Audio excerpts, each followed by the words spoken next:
ನಮಸ್ತೆ ಸ್ನೇಹಿತರೆ. ಇವತ್ತು ರಾಷ್ಟ್ರೀಯ ರೈತ ದಿನಾಚರಣೆ. ಅಂದರೆ ದಿವಂಗತ ಮಾಜಿ ಪ್ರಧಾನಿ ಚರಣ್ ಸಿಂಗ್ ರವರ ಜನ್ಮದಿನ. ಈ ದೇಶದ ಬೆನ್ನೆಲುಬು ರೈತ. ದೇಶಕ್ಕೆ ಸ್ವಾತಂತ್ರ್ಯ ಬಂದು ಇನ್ನೊಂದು 2 ವರ್ಷ ಹೋದರೆ 80 ವರ್ಷ. ಅಲ್ಲಿಂದ ಇಲ್ಲಿಯ ತನಕ ವ್ಯವಸಾಯ ಅಂದರೆ ನೀ ಸಾಯ ನಿಮ್ಮ ಸಾಯ, ಮನೆ ಮಂದಿ ಎಲ್ಲ ಪಾಲಿಡಲ್ ಕುಡಿದು ಸಾಯ. ಇವತ್ತೇನಾಗಿದೆ, ರೈತ ಆ ದಿನಾಚರಣೆ ದಿನ ಮಾತ್ರ ರೈತನನ್ನು ನೆನ್ಕೊಳ್ತಾರೆ. ಭಾಷಣ ಮಾಡುವಾಗ ಹೊಸ ಹೊಸ ರಾಜಕಾರಣಿಗಳು ಪುಂಖಾನುಪುಂಖವಾಗಿ ಭಾಷಣ ಬಿಡ್ತಾರೆ. ದೇಶದ ಬೆನ್ನೆಲುಬು ರೈತ, ರೈತನ ಕಣ್ಣಲ್ಲಿ ನೀರು ಬಂದರೆ ಬೇರೆಯವ್ರ ಕಣ್ಣಲ್ಲಿ ರಕ್ತ ಬರ್ತದೆ ಅಂತ. ಅದು ಅವತ್ತಿಗೆ ಮಾತ್ರ ಚುನಾವಣೆ ಸಂದರ್ಭಕ್ಕೆ ಸೀಮಿತ ಆಗ್ತದೆ. ಅದಕ್ಕೆ ವಿರೋಧ, ಏಕೆ ಈ ಭಾಷಣ ಮಾಡ್ತಾರಲ್ಲ ಅವ್ರಿಗೆ ವಿರೋಧ ಚರಣ್ ಸಿಂಗ್ರವರು. ರೈತನಿಗೆ ಅವರ ಪ್ರಧಾನಮಂತ್ರಿಗಳಾದಾಗ ರೈತನಿಗೆ ವ್ಯವಸಾಯಕ್ಕೆ ಮೊದಲ ಆದ್ಯತೆಯನ್ನೇ ನೀಡಿದ್ರು. ಅದನ್ನು ಮುಂದುವರಿಸ್ಕೊಂಡು ಬಂದರು. ನಂತರ ತರುವಾಯದಲ್ಲಿ ಸನ್ಮಾನ್ಯ HD ದೇವೇಗೌಡರು ಪಂಜಾಬಲ್ಲಿ ಭತ್ತ ಖರೀದಿ ಮಾಡದೇ ಇರ್ತಾರೆ. ರೈತರು ಬೆಳೆದಂಥ ಭತ್ತವನ್ನು ಅವರು 3 ಬೆಳೆ ಬೆಳೀತಾರೆ ವರ್ಷಕ್ಕೆ, ತಮಿಳ್ನಾಡು ರೀತಿ. ಆ ಭತ್ತ ಕೊಳಿತಾ ಇರ್ತದೆ ಉಗ್ರಾಣದಲ್ಲಿ. ದೇವೇಗೌಡರು ಪ್ರಧಾನಮಂತ್ರಿಗಳಾದಾಗ ರೈತರು ಹೋಗ್ತಾರೆ, ಗೌಡ್ರೆ ನಮ್ಮದು ಭತ್ತ ಕೊಳಿತಾ ಬಿದ್ದದೆ, ದಯವಿಟ್ಟು ಅದನ್ನು ಖರೀದಿ ಮಾಡಿ. ಆಗ ಪಡಿತರ ವ್ಯವಸ್ಥೆಗೆ ಆ ಭತ್ತವನ್ನು ಖರೀದಿ ಮಾಡಲಾಗ್ತದೆ. ರೈತರು ಬೆಳೆದಂಥ ಭತ್ತವನ್ನು, ಅದು ಹಿಂಗಾರು ಮುಂಗಾರು ಅದೇನು ಬೆಳೀತಿರ್ಲಿಲ್ಲ. ಅದಕ್ಕೆ ದೇವೇಗೌಡ ತಳಿ ಅಂತ ಇವತ್ತು ಹೆಸರಿಟ್ಟವ್ರೆ. ಆ ರೀತಿ ಕಾರ್ಯಕ್ರಮಗಳು ದೇಶದಲ್ಲಿ ರಾಜ್ಯದಲ್ಲಿ ಬರಬೇಕು. ಒಂದು ಉದಾಹರಣೆ ಹೇಳ್ತೀನಿ. ರೈತ ಅವನ ಮನೆಗೆ ಎಷ್ಟು ಬೇಕು ಅಷ್ಟು ಭತ್ತ ರಾಗಿ, ಅವನ ಮನೆಗೆ ಎಷ್ಟು ಬೇಕು ಅಷ್ಟು ಮೆಣಸಿಕಾಯಿ, ಅವನ ಮನೆಗೆ ಎಷ್ಟು ಬೇಕು ಅಷ್ಟು ಹುಣಸೆಹಣ್ಣು, ಅವನ ಮನೆಗೆ ಎಷ್ಟು ಬೇಕು ಕಬ್ಬು ಬೆಲ್ಲ ಮಾಡ್ಕೋಕೆ, ಇಷ್ಟು ಮಾತ್ರ ಬೆಳ್ಕೊಬಿಟ್ರೆ ಒಂದು ವರ್ಷ ಏನೂ ಆಗ್ತೇನೆ ಸುಮ್ಮನೆ ಇದ್ಬಿಡಮ್ಮ. ಈಗ ಹೋದ್ರೆ ಟೊಮೊಟೊ 50 ರೂಪಾಯಿ ಇರ್ತದೆ ಕೆಜಿಗೆ. ಈಗ ಅದೇ ಬಂದರೆ 50 ಪೈಸೆಗೆ ಬರ್ತದೆ. ಈಗ ಮೊನ್ನೆ ನೋಡಿದ್ರಲ್ಲ, ರೈತರು 1 ಟನ್ಗೆ 250 ರೂಪಾಯಿ ಕೊಟ್ಟರು ಹೆಚ್ಚುವರಿಯಾಗಿ ಸರ್ಕಾರದಿಂದ. ಏನು ಪಟಾಕಿ ಹೊಡೆದದ್ದೇನು, ಸಿಹಿ ಹಂಚುದ್ದೇನು.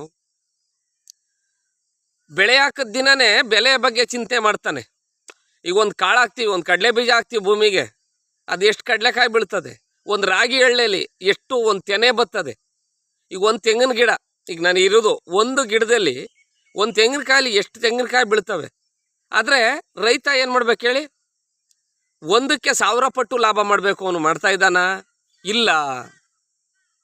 ಚುನಾವಣೆ ಸಂದರ್ಭ ಬಂದಾಗ ನಾವು ರೈತರಿಗೆ ಇಂತಿಂಥ ಕಾರ್ಯಕ್ರಮಗಳನ್ನು ನೀಡ್ತೀವಿ ಅಂತ ಹೇಳೋರಿಗೆ ಇವರು ಓಟ್ ಹಾಕೋದಿಲ್ಲ. ಆಮೇಲೆ ಬಂಬಡ ಬಳ್ಕೋದು. ಸಂಸತ್ ಅಧಿವೇಶನ ನಡೀಲಿ, ರೈತರ ಪ್ರತಿಭಟನೆ, ಹಸಿರು ಟವಲ್ ಹಾಕೊಂಡು. ಬೆಳಗಾವಿ ಅಧಿವೇಶನ ನಡೀಲಿ, ರೈತರ ಪ್ರತಿಭಟನೆ, ಧರಣಿ ಸತ್ಯಾಗ್ರಹ. ಬೆಂಗಳೂರು ವಿಧಾನಸೌಧದಲ್ಲಿ ಧರಣಿ ಸತ್ಯಾಗ್ರಹ ಅಧಿವೇಶನ ನಡೀತಾ ಇದ್ರೆ 75 ವರ್ಷದಿಂದ ಇದೇ ರಾಮಾಯಣ ಆಯ್ತಲ್ಲ. ಇನ್ಯಾವಾಗ ರೈತ ಉದ್ಧಾರ ಆಗೋದು? ಆಗೋದಿಲ್ಲ. ಹಂಗೆ ಹೇಳ್ದಂಗೆ ರೈತ ಅವನ ಮನೆಗೆ ಎಷ್ಟು ಬೇಕು ಅಷ್ಟು ಬೆಳ್ಕೊಬಿಟ್ರೆ, ಪಾಕಿಸ್ತಾನದಲ್ಲಿ ಆಗಿದೆಯಲ್ಲ, ಒಂದು ಮೊಟ್ಟೆ 30 ರೂಪಾಯಿ, 1 ಲೀಟ್ರ್ ಹಾಲು 200 ರೂಪಾಯಿ, 1 kg ಗೋಧಿ ಹಿಟ್ಟು 600 ರೂಪಾಯಿ. ಹಳ್ಳಿಯವರು ಉಣ್ಕೋತಾರೆ, ತಿನ್ಕೋತಾರೆ, ಏನಿಲ್ಲ. ಅಲ್ಲೆಲ್ಲರ ಹೋಗಿ ಒಂದು ಉಪ್ಪು ಗೊಚ್ಚು ಕಾಸ್ಕೊ ಉಣ್ಬಿಟ್ರು ಒಂದು ಮುದ್ದೆ ಇಟ್ಟ 3 ಹೊತ್ತು 3 ಮುದ್ದೆಯ ರೈತ ಇದ್ಬಿಡ್ತಾನೆ. ಇದ್ರೆ ಈ ಬಾಯಿ ರುಚಿ ತಿನ್ಬೇಕಲ್ಲ, ಸಂಜೆ ಆದಮೇಲೆ ಬಗೆ ಬಗೆ ಊಟ ತಿನ್ಬೇಕಲ್ಲ. ಶ್ರೀಮಂತರು, ರಾಜಕಾರಣಿಗಳು, ನಗರ ಪ್ರದೇಶದ ಸುಶಿಕ್ಷಿತರು, ಅವ್ರ ಹೊಟ್ಟೆಗೆ ಏನು ತಿನ್ನಬೇಕು?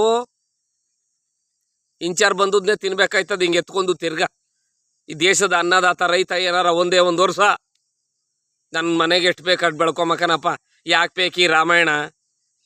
ಒಂದು ಕಡೆ ಕಾಡು ಪ್ರಾಣಿಗಳು ಪುಟಡ, ಆನೆ ತುಳಿದು, ಚಿರತೆ ಕಾಟ, ಕರಡಿ ಕಾಟ, ನೀರು ಕಟ್ಟಕ್ಕೆ ಹೋದ್ರೆ ಹುಲಿ ಕಾಟ, ಅತಿವೃಷ್ಟಿ, ಅನಾವೃಷ್ಟಿ, ಒಂದೊಂದೇ. ನಾನು ಹೇಳ್ತೇನಲ್ಲ, ಇವತ್ತು ಬಿತ್ತದಾನೆ. ಈಗ ಯೋಚನೆ ಮಾಡ್ತಾನೆ, ನಾನು ಹಾಕೋದಕ್ಕೆ ರೈಟ್ ಬಂದದೋ ಬರುವುದಿಲ್ವೋ, ಏನು ಮಾಡೋದು, ಎತ್ತು ಮಾಡೋದು? ನಾನು ಹೇಳುವಾಗೆ ಒಂದು ಕಾಳು ಚೆಲ್ಲಿದರೆ ರಾಶಿ ಮಾಡುವ ರವಿಚಂದ್ರನ್ ಅವ್ರ ರೆಕಾರ್ಡಲ್ಲಿದೆ. ಅಣ್ಣಯ್ಯ ಫಿಲಮಲ್ಲಿ ಇರಬೇಕು ಅಂತ ಕಾಣಿಸ್ತದೆ. ನಮ್ಮಮ್ಮ ಭೂಮಿ ತಾಯಮ್ಮ ಅಂತ. ಆ ಮಟ್ಟಿನಲ್ಲಾದ್ರೆ ಇಷ್ಟೊತ್ತಿಗೆ ರೈತ ಹೆಂಗಿರಬೇಕು? ಒಂದು ಕಡೆ ರೈತರ ಮಕ್ಕಳಿಗೆ ಹೆಣ್ಣು ಕೊಡುವುದಿಲ್ಲ. ಇನ್ಯಾರೋ ಕಳೆದ ಬಾರಿ ಮಳೆ ಜಾಸ್ತಿ ಹೋದಾಗ ಟೊಮೊಟೊ ಬೆಳೆದು ಕಾರ್ ತಕೊಂಡಂತೆ 15 ಲಕ್ಷದ ಕಾರ ರೈತ.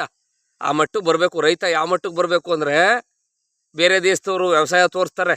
ಜಪಾನು, ಚೀನಾ, ಜರ್ಮನಿ, ಇಲ್ಲಿ ಯಾರೋ ಸಾಮಾಜಿಕ ಜಾಲತಾಣದಲ್ಲಿ ವಿಡಿಯೋ ಹಾಕ್ತಾ ಇರ್ತಾರೆ ನಮ್ಮ ಸಹೋದರ ಸಹೋದರಿಯರು. ಈ ದೇಶದಲ್ಲಿ ಹೆಂಗೆ ಮಾಡ್ತಾರೆ ವ್ಯವಸಾಯ, ಆ ದೇಶದಲ್ಲಿ ಹೆಂಗೆ ಮಾಡ್ತಾರೆ, ಇಸ್ರೇಲಲ್ಲಿ ಹೆಂಗೆ ಮಾಡ್ತಾರೆ. ಈಗ ಇಸ್ರೇಲ್ ಹೇಳ್ತೀವಲ್ಲ ನಾವು ಕೃಷಿನ, ಸಮುದ್ರದ ನೀರನ್ನು ಅವರು ವ್ಯವಸಾಯಕ್ಕೆ ಬಳಸ್ಕೋತಾರೆ ಫಿಲ್ಟ್ರು ಮಾಡಿ. ಅಂಥ ಕಾರ್ಯಕ್ರಮಗಳು ಬರಬೇಕು. ಕೇಳ್ತೀವಿ ನಾವು, ರೈತ ಬೆನ್ನೆಲುಬು ಅಂತ. ಅವ್ರು ಯಾವ ರೀತಿ ಬರಬೇಕು ಅಂತ ಒಂದು ಹೇಳ್ತೀನಿ. ಕೃಷಿ ಪಂಪ್ ಸೆಟ್ಗಳಿಗೆ 24 ಗಂಟೆ ಏನು ಬೇಡಿ, 24 ಗಂಟೆ ಕೊಟ್ಬಿಟ್ರೆ ಏನಾಯ್ತದೆ, ಕರೆಂಟ ಇರೋದು ಬದೋದು ನೀರೆಲ್ಲ ಎಸ್ಬಿಸಬಿಟ್ಟು ಅಪ್ ಆ್ಯಂಡ್ ಡೌನ್ ಶುರು ಮಾಡ್ತವೆ. ಒಂದು 10 ಗಂಟೆಗಳ ಕಾಲ ಹಗಲೊತ್ತು ನಿರಂತರವಾಗಿ ಕೊಟ್ಬಿಟ್ರು ಸಾಕು ರೈತನಿಗೆ. ಅದಕ್ಕೆ ಮೊದಲು ಏನು ಮಾಡಬೇಕು? ನೀರಾವರಿ ಮಾಡಬೇಕು. ಯಾವ ನೀರಾವರಿ ಅಂತ ತೋರಿಸ್ತೀನಿ ನೋಡಿ. ಇಲ್ಲಿ ಸ್ವಲ್ಪ ಇಲ್ಲಿ ಇದೆಯಲ್ಲ, ಇದು ನಮ್ಮೂರು ಸುಳ್ಳೇರಿ ಕೆರೆ. ಸನ್ಮಾನ್ಯ ಎಚ್ ಡಿ ದೇವೇಗೌಡರು ನೀರಾವರಿ ಮತ್ತು ಲೋಕೋಪಯೋಗಿ ಸಚಿವರಾಗಿದ್ರಲ್ಲ, ಆ ಸಂದರ್ಭದಲ್ಲಿ ಚನ್ನಪಟ್ಟಣ, ಮಳವಳ್ಳಿ ಹಾಗೂ ಮದ್ದೂರು ಗಡಿ ಭಾಗದ ಇಗ್ಲೂರು, ಆಗ್ಲಹಳ್ಳಿ ತಾವು ಚಂದೂಪುರದ ಹತ್ರ ಒಂದು ಡ್ಯಾಮ್ ಕಟ್ತಾರೆ, ಎಚ್ ಡಿ ದೇವೇಗೌಡ ಬ್ಯಾರೇಜ್ ಅಂತೆ. ಅದರ ನೀರು ಇಲ್ಲಿಗೆ ಬಂದಿದೆ. ಈ ರೀತಿ ನೀರಾವರಿ ಮಾಡಿದಾಗ ಬೋರ್ವೆಲ್ಗಳು ಚೆನ್ನಾಗಿ ಓಡ್ತವೆ. ಅದ್ರ ಜೊತೆಗೆ ಏನು ಮಾಡಬೇಕು? ಹೊಸ ತಂತ್ರಜ್ಞಾನ ಬರಬೇಕು ವ್ಯವಸಾಯದಲ್ಲಿ. ಕುರಿ ಕೋಳಿ ಸಾಕಾಣಿಕೆಗೆ ಆದ್ಯತೆ ನೀಡಬೇಕು. ಬೆಳೆಗಳ ಆಧಾರದಲ್ಲಿ ಪೂರಕ ಕೈಗಾರಿಕೆಗಳ ಸ್ಥಾಪನೆ ಮಾಡಬೇಕು. ಹವಾಮಾನ ವರದಿ ಪರಿಕರಗಳ ಅಳವಡಿಕೆ. ಯಾವ ಮಳೆ ಹುಯ್ತದೆ, ಎಷ್ಟು ಮಳೆ ಹುಯ್ತದೆ ಈ ಸರಿ, ಯಾವ ಬಿತ್ತನೆ ಹಾಕಿದ್ರು ಸರಿ, ಯಾವ ಬೆಳೆ ಹಾಕಿದ್ರು ಸರಿ. ಅದು ರೈತನಿಗೆ 6 ತಿಂಗಳಿಗೆ 2,000, 3 ತಿಂಗಳಿಗೆ 2,000 ಹಾಕುವುದಲ್ಲ. ಬಿತ್ತನೆ, ಒಳ್ಳೆ ಬಿತ್ತನೆ ಬೀಜ, ರಸಗೊಬ್ಬರಗಳನ್ನು ರಿಯಾಯಿತಿ ದರದಲ್ಲಿ, ಪುಕ್ಸಟ್ಟೆ ಏನು ಕೊಡಬೇಡಿ, ರಿಯಾಯಿತಿ ದರದಲ್ಲಿ ಆ ರೈತನಿಗೆ ಒದಗಿಸ್ಬೇಕು. ಈ ಭೂಮಿ ಮೇಲೆ ಏನಿದೆ ಸಮಸ್ಯೆ, ಈ ಭೂಮಿಗೆ ಏನು ಹಾಕಿದ್ರೆ ಫಲವತ್ತೆ ಬರ್ತದೆ ಅಂತ ಭೂಮಿ ಪರೀಕ್ಷೆ ಮಾಡಬೇಕು ಸರ್ಕಾರದ ವತಿಯಿಂದ ಉಚಿತವಾಗಿ. ಪ್ರತಿಯೊಬ್ಬ ರೈತನ ಪಾಣಿ ಹಿಡ್ಕೊಂಡು ನವೀನ ಪದ್ಧತಿಯ ನೀರಾವರಿ, ಹನಿ ನೀರಾವರಿ, ತುಂತುರು ನೀರಾವರಿ, ಈ ನೀರಾವರಿಗಳಿಗೆ ಮೊದಲು ಆದ್ಯತೆ ನೀಡಬೇಕು. ಪಂಚಾಯಿತಿಗೆ ಒಂದು ಕೃಷಿ ಮಾರುಕಟ್ಟೆಯನ್ನು ಸ್ಥಾಪನೆ ಮಾಡಬೇಕು. ಈಗ ಟೊಮೊಟೊ ಹಣ್ಣು ಯಥೇಚ್ಛವಾಗಿ ಬೆಳೆದ್ಬಿಟ್ಟ, ರೇಟ್ ಬಿದ್ದೋಯ್ತು, ತಗೋಬೇಕು. ಸರ್ಕಾರ ಗೋಡಾನುಗಳನ್ನು ಸ್ಥಾಪನೆ ಮಾಡಿ ಅಲ್ಲಿ ಶೇಖರಣೆ ಮಾಡಬೇಕು ಸರ್ಕಾರದ ವತಿಯಿಂದ. ಆ ಶೇಖರಣೆ ಮಾಡಿ ನಾವು ಫ್ರಿಜ್ಜಲ್ಲಿ ಮಡಗೋದಿಲ್ವೇ, ತಿಂಗಳಾನುಗಟ್ಟಲೆ ಮಡಗ್ತೀವಿ ಈರುಳ್ಳಿ, ಟೊಮೊಟೊ ಹಣ್ಣು, ತರಕಾರಿನ. ಆ ರೀತಿ ದೊಡ್ಡ ದೊಡ್ಡ ಉಗ್ರಾಣಗಳನ್ನು ಸ್ಥಾಪಿಸಿ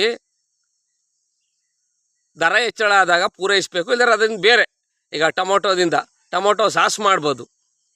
ಈಗ ರೇಷ್ಮೆ ನೂಲಿಂದ ಇನ್ನೂ ಏನೇನೋ ಬೇರೆ ಬೇರೆ ಪೌಡ್ರು ಮತ್ತೊಂದು ಮಾಡ್ಬೋದು ಅಂತ ಹೇಳ್ತಾರೆ. ಅವುಗಳು ಮಾಡಬೇಕು.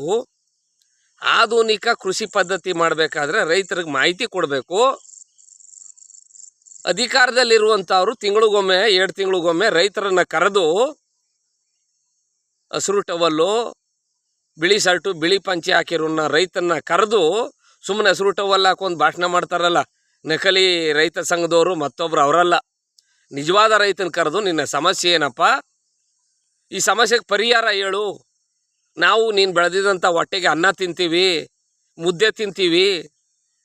ನೀನು ಬೆಳೆದಂಥ ಮೆಣಸಿಕಾಯಿಲಿ, ಕೊತ್ತಂಬರಿಲಿ ನಾವು ಸಾಂಬಾರು ತಿಂತೀವಿ, ಹೊಟ್ಟೆಗೆ ಅನ್ನ ತಿಂತಾವಿ, ನೀ ಬೆಳೆದದ್ದ, ನೀನು ಋಣದಲ್ಲಿದ್ದೀವಿ ಅಂಥೇಳಿ ಆ ರೈತನ್ನ ಕರೆದು ಆ ಸಮಸ್ಯೆಗಳನ್ನು ಕೇಳಿ ಪರಿಹರಿಸುವ ನಿಟ್ಟಿನಲ್ಲಿ ಸರ್ಕಾರಗಳು ಮುಂದಾದಾಗ ಖಂಡಿತ ರೈತ ಬೆಳೆ ಹಾಕಿದ್ರ ಬಗ್ಗೆ ಬೆಲೆಯ ಬಗ್ಗೆ ಚಿಂತಿಸದೆ ಮಲ್ಕೊಂಡ್ರೆ ನೆಮ್ಮದಿಯಾಗಿ ನಿದ್ದೆ ಮಾಡ್ತಾನೆ. ನನಗೇನಾರ ಸಮಸ್ಯೆ ಆದರೆ ನನ್ನ ಸರ್ಕಾರ ಇದೆ, ನನ್ನ ನೆರವಿಗೆ ಧಾವಿಸ್ತದೆ ಅಂತ. ಆ ನಿಟ್ಟಿನಲ್ಲಿ ಒಳ್ಳೆ ಸರ್ಕಾರಗಳು ರಾಜ್ಯದಲ್ಲಿ ಬರಬೇಕು. ಬಂದಾಗ ಖಂಡಿತ ಯಶಸ್ಸು ಸಾಧ್ಯ.